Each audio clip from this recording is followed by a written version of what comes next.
Hey guys, this is Lawrence of the Ketones and Coffee Podcast. Make sure to subscribe down below so you don't miss out on any of this great content. I'm so excited for this, guys. We have a very, very special guest today, and I've been waiting for this and super excited. Our guest today is a board-certified cardiac surgeon, and he's also the founder of Ovadia Heart Health, teaching individuals and organizations the complete metabolic health system with a focus on the prevention and treatment of heart disease by modifying your diet and lifestyle. He's also the author of the best-selling award-winning book, Stay Off My Operating Table. I'm here with Dr. Philip Ovadia. Doc, welcome to the show.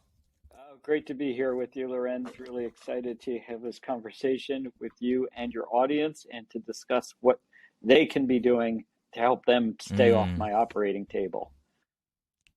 Awesome. This is truly a treat for me, and thank you for blessing us with your time here. And I'm truly honored that you get to share this time with us today, because you have been, talking about the right metabolic health, but it hasn't always been like that for you. I was able to read up on your story, and I'm just truly honored to have you on today, sir. So how are you today, sir? Let's talk about what you do today, and just briefly talk about what's been keeping you busy today. Yeah, so today, like every day, I am busy with the hybrid challenge of both taking care of people with heart disease and trying to prevent people from getting heart disease in the first place. The journey that got me here, like you said, I share it with many in your audience. I was very unhealthy myself. I was a morbidly obese pre-diabetic heart surgeon. And the first step was I needed to figure that out for myself. I'm sure many in your audience will resonate with, my story, that I was following all of the advice, everything I had been taught in school. I did the eat less, move more. I ate according to the food pyramid, ate the low-fat diet, and it led me to a place where I was increasingly unhealthy. And quite frankly, I was scared that I was going to end up on my operating table. Many of my family members have had heart disease. My grandmother died of heart disease. My dad has had heart surgery.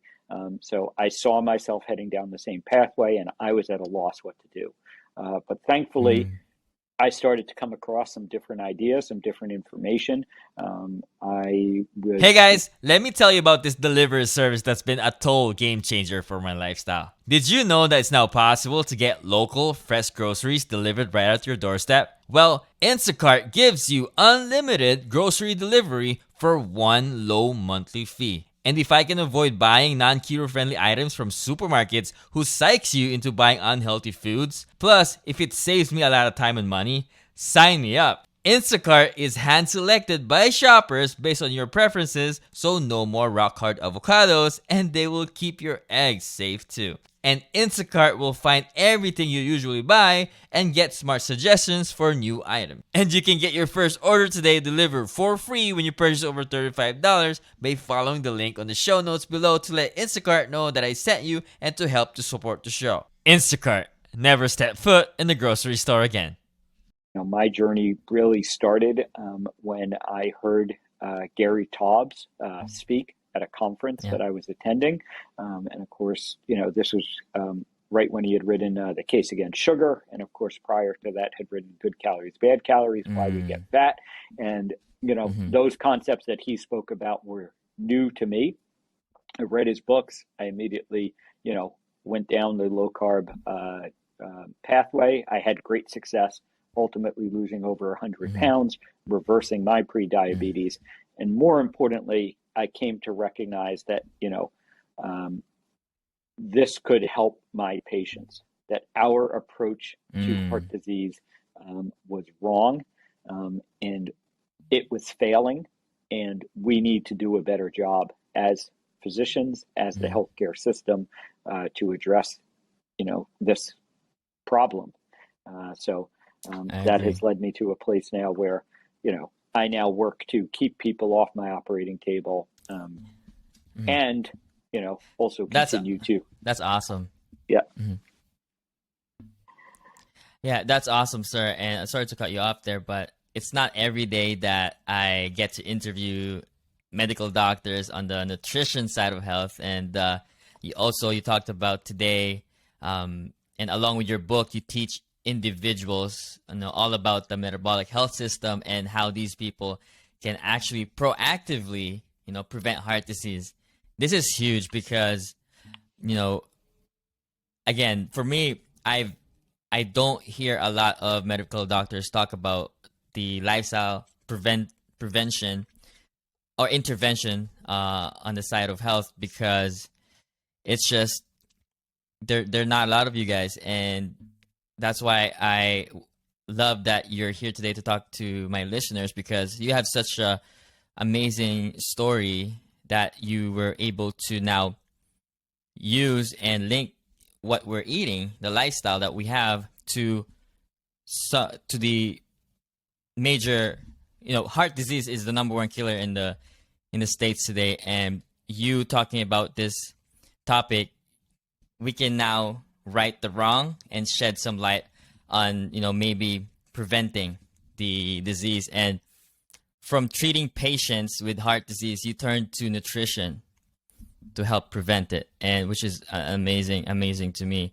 The thing that I'm fascinated about is you talked about you grew up, following the health guideline, talking about your family also followed that same path, and you were doing everything you learned in medical school, and you still develop prediabetes, which you've reversed since. And at that point, um, you're you must be very very confused. And you talked about you stumbled upon Gary Taubes, and I want to ask you, before you stumbled upon this lifestyle, the lifestyle prevention side of things, how were you making sense of that when you developed prediabetes, before you stumbled upon the work of Gary Taubes? How were you Yeah. making sense of all of that?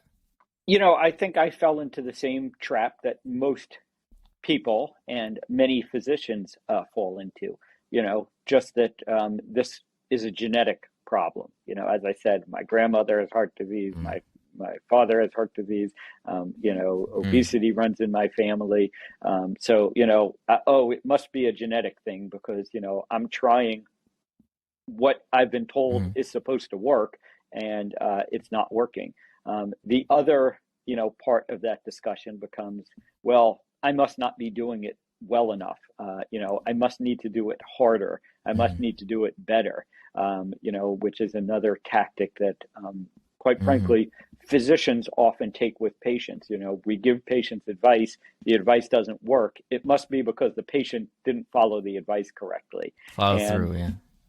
I think that is a failing of our medical system, quite Mm, frankly. The fact that we haven't looked at the problem. We have been fighting the battle against heart disease now for 70 years. The 1950s is when the alarm bells started going off about heart disease becoming more prevalent, when heart disease became the number one killer in the United States. And we are 70 years into this fight.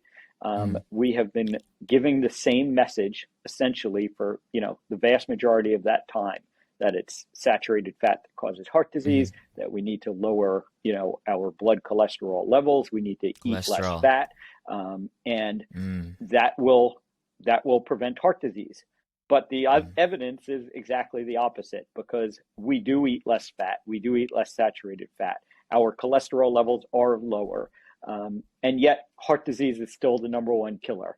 mm. So Yeah. we need to step back and say, why is this failing? And I don't think we can use those excuses anymore that, people aren't Mm, doing it, people aren't yeah. following it. We need to confront the fact that it was Yeah. bad advice to start with. The theory, the hypothesis, which is what it is, was built upon faulty science, and the experimental evidence that is all around us is that it is not working, and we need a better approach.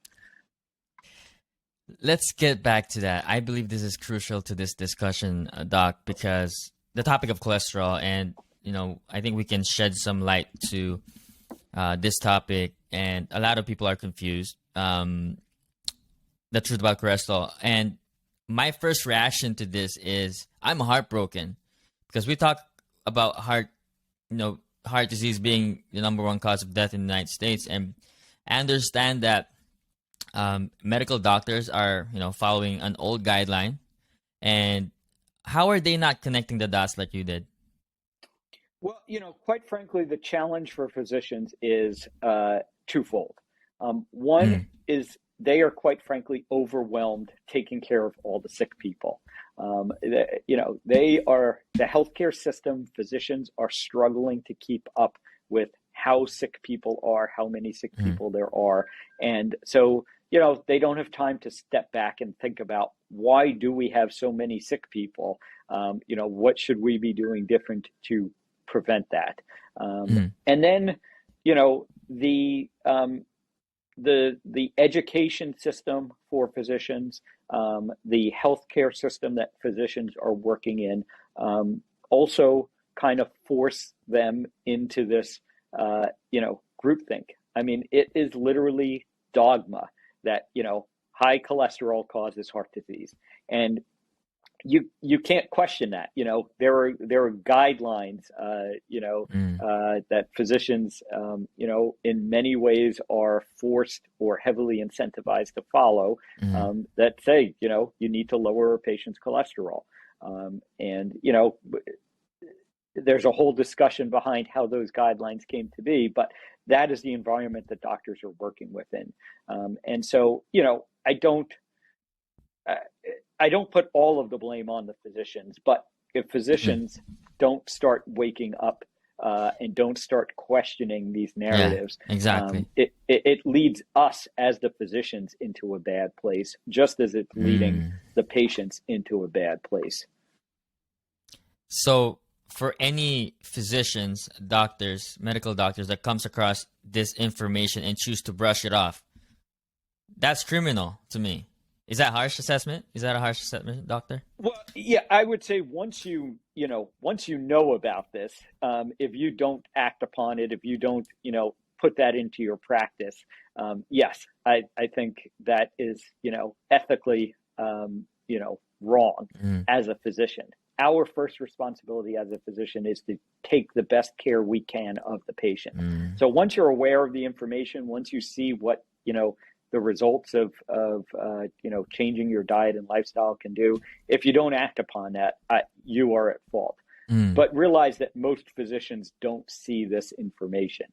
This information isn't out there. It's not in the educational system. It's not highlighted, promoted by the medical societies. It's not in the guidelines that get put out. And so, the one of the major issues is that, I had to go and find this information. It wasn't presented to me. And as I said, most physicians are so overwhelmed that they don't have the time to go and find the information. They don't even have the time to think about the question, quite honestly. And so, that's kind of where we're at. That's the side of doctors. Let's go to the side of the patients now.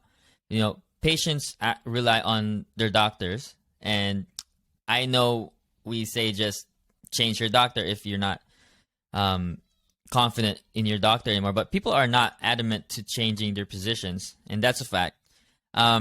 Where do you think is the disconnect there? Because I don't have to go very far. My parents knows about this diet, the lifestyle, and I've given them many, many resources about, my dad is type 2 diabetic, and I gave him many resources, but what's stopping him from, making a change is his doctor, right? And the truth is, he is not adamant to changing his doctor, and I could imagine not a lot of people are.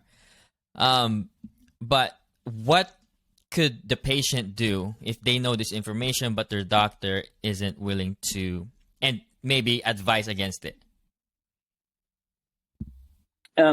Yeah, so the first step in this journey from a patient standpoint is you need to take ownership of your health.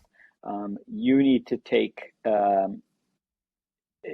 you need to stop outsourcing your health to other people. Your doctor is not going to make you healthy. Your doctor will hopefully support you in that journey, will be able to educate you in that journey. But, it is up to you, the individual, to be in charge of your health. And once you do that, then you can approach things differently. You can seek out the information. You can have the conversations with your physicians differently. But, a lot of people aren't willing to do that, aren't able to do that. Quite frankly, a lot of people, want they want to just do what's easy. And what's easy is doing what everyone else around you is doing. And we have to realize that everyone around you is sick for the most part. 88% of the adults in the United States are not metabolically healthy. 60% of adults over 50 years of age are on multiple medications.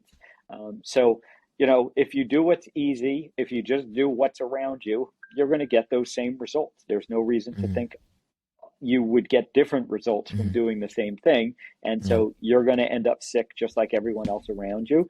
And, quite frankly, if you're okay with that, there's nothing I can do really to change your mind. I always tell people, I can't force patients to do anything. A lot of people come to me with that same question, I've had all these positive changes. My family member, is in need of the same. They won't do it. And my answer is you can't force that person to do it. You can keep demonstrating, success, demonstrate the good behaviors. You can keep trying to sort of subtly influence them. But ultimately, they have to make that decision that they want to put this effort into their health. And then you can be there when they do make that decision and, be a guide for them. But it has to start with each of us as individuals, deciding we want to be healthy.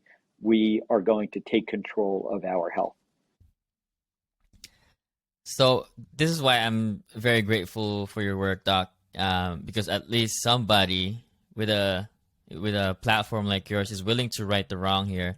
And I believe that even though we do not have, like you talked about, power to change minds here, we can start telling our stories, right? You've given people options, if done properly, can prolong someone's life.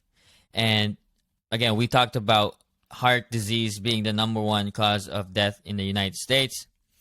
And by you talking about this fact of prevention and how we can prevent heart disease by changing our lifestyle, is slowly turning heads and slowly, getting people curious.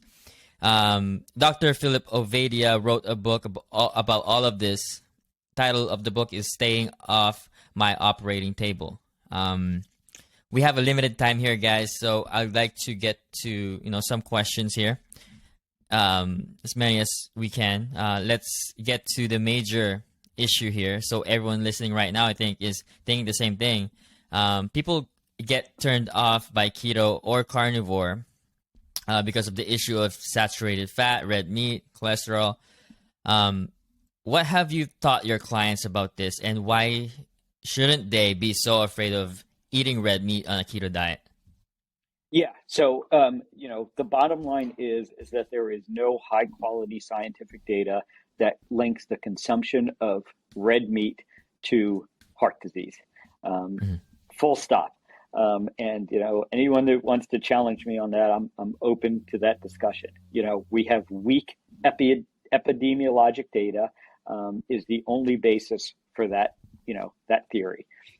We have to acknowledge the fact that, the American Heart Association The U.S. dietary guidelines, which are usually what are pointed to as the reason we need to be limiting our saturated fat consumption, both have said that there is no need to limit saturated fat, that it is not a nutrient of concern for overconsumption.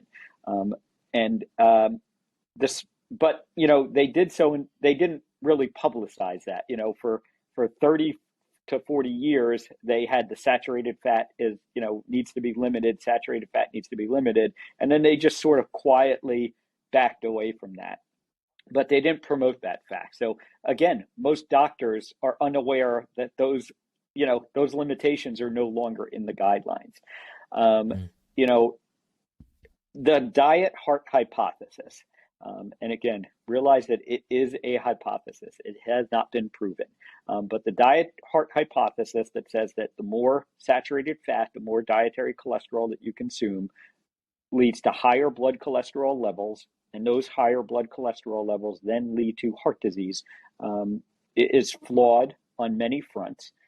Both sides of that hypothesis, whether eating more saturated fat and cholesterol raises your blood cholesterol level, that relationship is inconsistent, and whether having high cholesterol levels leads to heart disease, again, is just not the fact. Now, I always want people to understand here, I'm not saying that cholesterol is meaningless.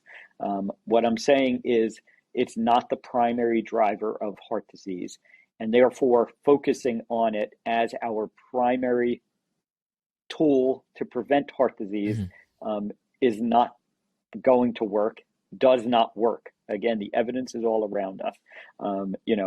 Many of the patients that I end up doing heart surgery on do not have elevated cholesterol levels. We have plenty of data going back 50 years.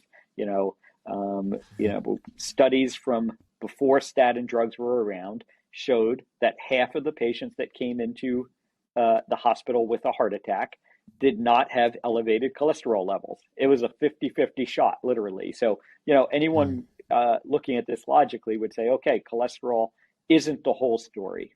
It might be part of the story, and we need to acknowledge that, but it's certainly not the whole story.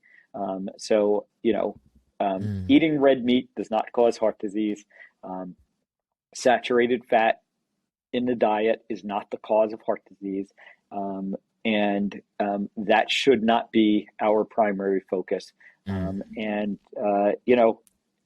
then zoom out and talk about the, sort of evolutionary picture that we as human beings have been eating, saturated fat, have been eating animal products for our entire existence as human beings.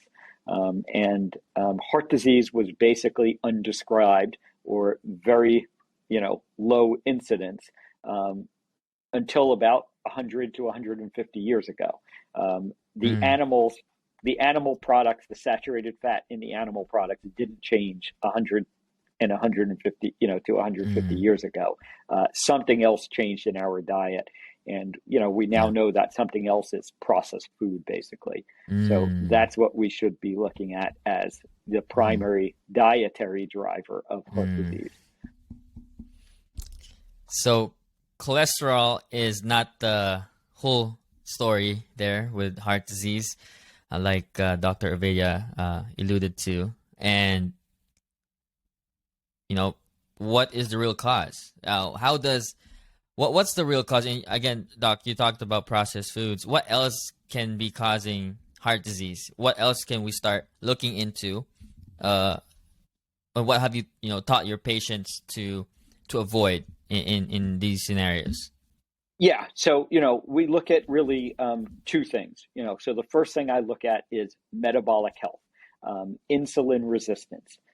This has consistently been shown in the scientific studies to be a much bigger risk factor for heart disease than an elevated LDL cholesterol level. And, every study that has compared the two, insulin resistance comes out as a bigger risk factor. Ultimately, even kind of stepping back from that, it really comes down to inflammation. Things that cause inflammation in our blood vessels, things that damage the blood vessel walls, are ultimately what is leading to heart disease, because that inflammation then sets off a cascade of events that involves cholesterol. By the way, cholesterol is part of the repair mechanism that responds to that blood vessel damage, involves blood clotting, that ultimately ends up leading to the heart disease. So we have to, focus on those things that are causing the inflammation, and those are insulin resistance, high blood sugar levels, things like smoking, things like stress can cause inflammation in the blood vessels. And that is what we need to focus on if we're truly going to have an impact on heart disease. And you've probably gotten this question so many times in your career, and I believe uncovering this truth can lead people to shift to what's really causing the issue here, the issue of heart disease. In the keto and carnivore communities, we know that fat isn't the problem, both through the tremendous work of our leaders here in our community, and also through our own experiences. And we all know that fat has always been vilified. Red meat has been vilified, and still is to this day, still being vilified for what processed food, sugar, just the changing landscape. And it's harder and harder now to navigate this lifestyle without having to, because there are processed food. Whenever you go to the groceries, there's processed foods all around the corner. There's fast foods everywhere, and essentially carbs. People are confused with carbs and sugar, and not a lot of people actually knows that carbs turns into sugar in the blood, and that actually boggles my mind, because why isn't that also? Because my dad, he was diagnosed with type 2 diabetes, and he told me that he doesn't like sweets anyway, so it must run in the family. So he never looked at how much carbs and processed food he was eating, because he thought it was sugar, and since he's not eating sugar, it must run in the family. What are there's a lot of things that the medical system is missing here, and like I said, if I know, are they just following the old beliefs of the medical system, and what needs to happen for them to actually advise a different treatment for diabetes? So I ultimately it takes a long time for systems to change. We can't wait for that. We meaning the patients who are suffering with type 2 diabetes, we meaning the physicians, but there are some signs of change coming. The past president of the American Diabetes Association, she, was a vocal advocate of a low carbohydrate diet. She talked about how a low carbohydrate diet helped her, manage her diabetes. We have the data that has come now from the Verda health, study showing that a low carbohydrate diet can be very successful in managing and reversing type 2 diabetes. So there is some signs of progress. This again, what I tried to do in the book is help make this simple. And I always differentiate simple from easy. It doesn't mean it's easy to do, but the concepts are pretty simple. Eat real food. Eat the things that grow in the ground, and eat the things that eat the things that grow in the ground. And, if we just start there, that is going to lead to vast improvements in health, because the majority of what we eat today in the United States, and really this has become a worldwide phenomena, is not real food. It is processed food that our bodies did not evolve to eat. So, I start simple, and if I could get one rule one concept through to people to start with, it would be eat real food. And then we can go from there. And we talk about this, and we talk about prevention, and we also talk about how heart disease is the number one cause of death. And something so deadly can be reversible. We know that now for a fact. And something so deadly can be preventable. And I'm just glad that somebody's talking about this, because your mission is to help people understand their metabolic health and how they can prevent the disease even before it gets to a dire situation. Is this so? We talked about heart disease being reversible. Have you seen somebody that wasn't able to reverse this condition through following this diet? I'm just curious.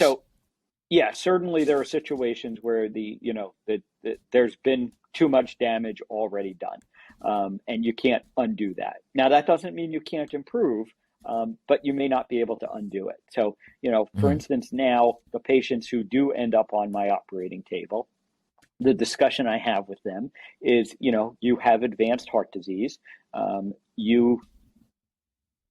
This operation that I'm going to do is a way to manage the symptoms of that, make you feel better, extend your life, lower your risk of having a heart attack or another heart attack.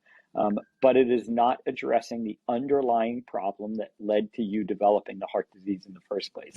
And if we don't address that underlying problem, I'm only putting a Band-Aid on the problem, and it's going to progress. It's going to get worse. And again, we know this. This is the experience we see over and over. So we need to address that underlying problem, and that's where the diet, the lifestyle, all of these things come into play.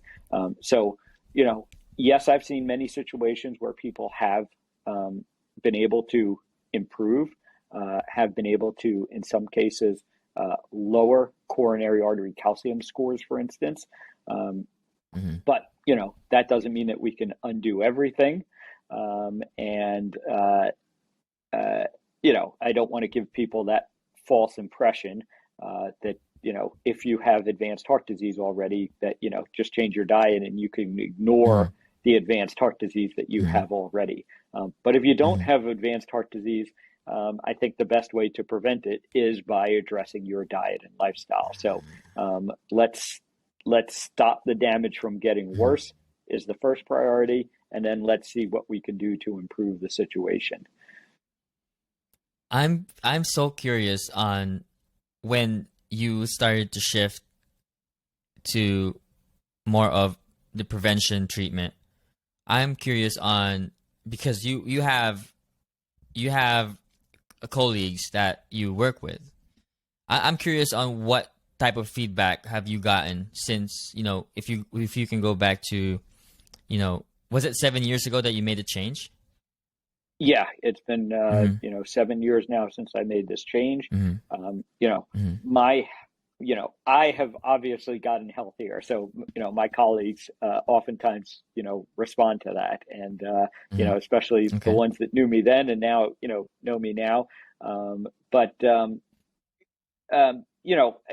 It's still largely viewed skeptically by my colleagues. They, like I said, they are still trapped within that system of, and trapped within that way of thinking, that, heart disease, can't be prevented.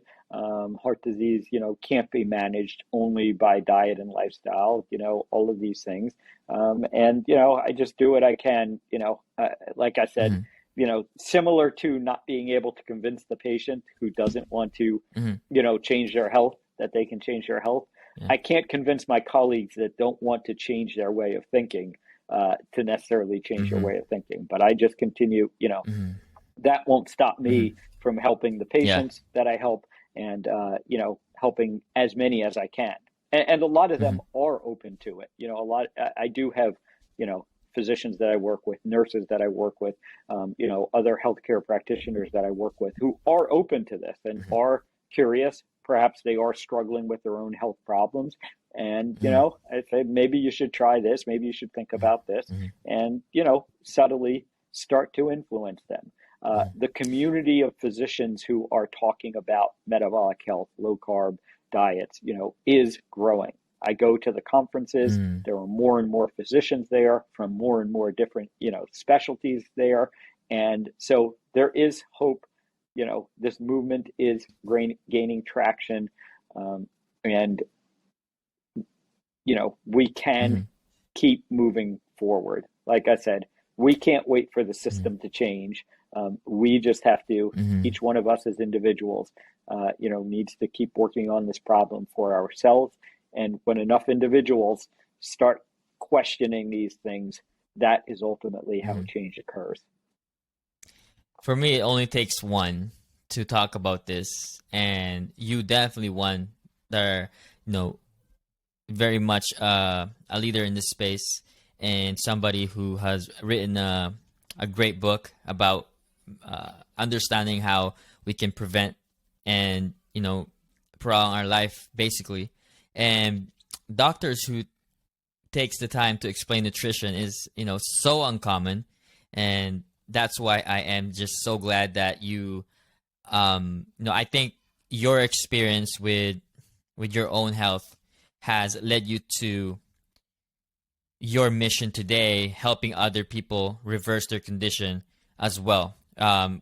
Your career, your experience, your metabolic health is what became the formula that now you can share that story to help other people do the same. And I want to go back to when you were diagnosed with developing prediabetes. You were advised to eating a low-fat diet, moving more and eating less. Now we know that eating a low-fat diet can cause all sorts of hormone imbalances and poor vitamin absorption. Constant hunger is the big one. Eating a low-fat diet causes constant hunger, and pair that with eating less, and you got a generation of people with a poor relationship with food. Fat and confused. And luckily for some of us, we find these people doing great work, like Dr. Philip Ovadia, teaching people about this. And I want to ask you, why do you think you didn't just brush off this information? Why did it resonate with you? I want to know. I'm curious. I think, and this is something I think about often, honestly, because, I was one of, 1,000 physicians sitting in that room, when Gary was giving the lecture. And, I probably, I'm the only one that I know of who has made this change, certainly has been, out there and vocal about this change. So, I do think about that, for whatever reason, I was open to hearing that information. And I think, as I said, most doctors don't have time to think about this. Just, it's easier just to keep doing what you're doing than to change ultimately. And so it comes back to, you have to be open to change. You have to be willing to change. You have to have a reason to change. I had young children, that I want to be around for, and I want to be a model for my wife and my family. And so all of that, made me open to really hearing what Gary was talking about, really absorbing that information, and then taking the next step of, okay, now I got to make this change. I need to make this change for myself. I need to educate myself on this. It certainly wasn't as easy as, just read Gary's book and go. It's literally been thousands of hours of going through the medical literature, reading other people's books, and then obviously all the time now that goes into writing my own book and working with the patients and coming on podcasts like this, hosting my own podcast, all of that. So I think it comes down to, being willing to change, and then being willing to put in the effort that it takes to change. Because it's so easy for you to keep this to yourself. You have a glaring career in the medical field, and this is, for a lot of physicians and medical doctors, you talked about it, they're busy, and it's not easy to pivot, especially when you are doing so well with what you're currently doing. But for you to be able to pivot into this direction, I believe that you wanted to make a change, like what the change that you've done for yourself, and that's huge for people. And like I said, this is the #1 killer in the United States, and you are changing the landscape here, and you are inspiring a lot of medical doctors to follow suit. And for anyone, if you have an advice for anyone that's maybe coming up, that a medical doctor like yourself that comes across this information, what's your message to them, and what should they do, and how should they go about that? Yeah, so I think my first message would be be open-minded, be willing to change, be willing to admit that you were wrong. That was another big thing.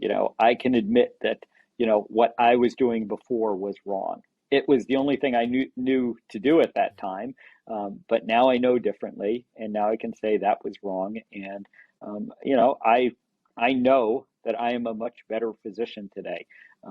I know that I am much happier in my career, in my life, and that's a big challenge right now. Doctors are getting burnt out. Many doctors are leaving medicine because they're so overwhelmed and they're so sort of defeated by the system. This can help. But again, it all starts with being open-minded, being willing to, take in new information, being willing to change your way of thinking. And then, the next, I think, very helpful thing is then find a community to, be a part of, to rely on. Because certainly I can't do this myself. I haven't done this myself. And, getting involved in the low carb, metabolic health medical community has been a great, has given me support, has given me strength, has given me resources to draw upon. And so I think, both at the physician level and the individual level, similar to patients finding, your podcast, finding the community around that, finding, the ever-growing online, community or in-person community, people around you that are going to support you in your journey, that are on the same journey. That is another greatly beneficial step in this process.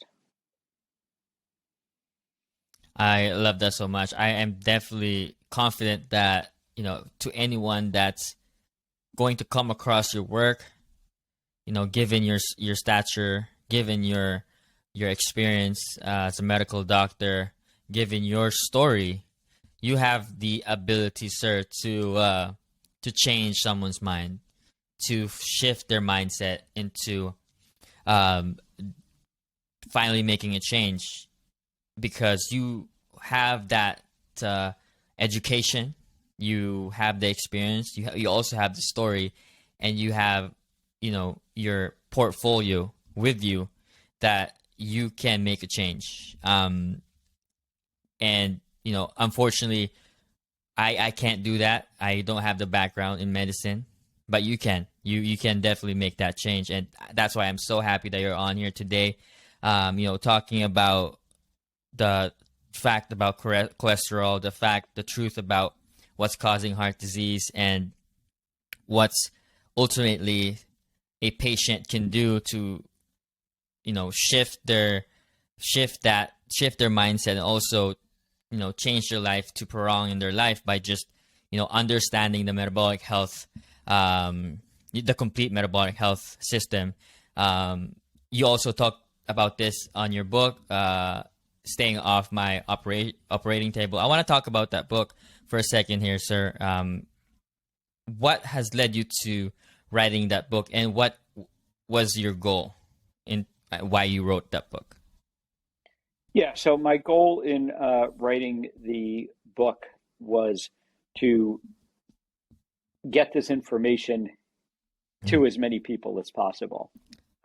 Obviously, I can only work with so many people one-on-one.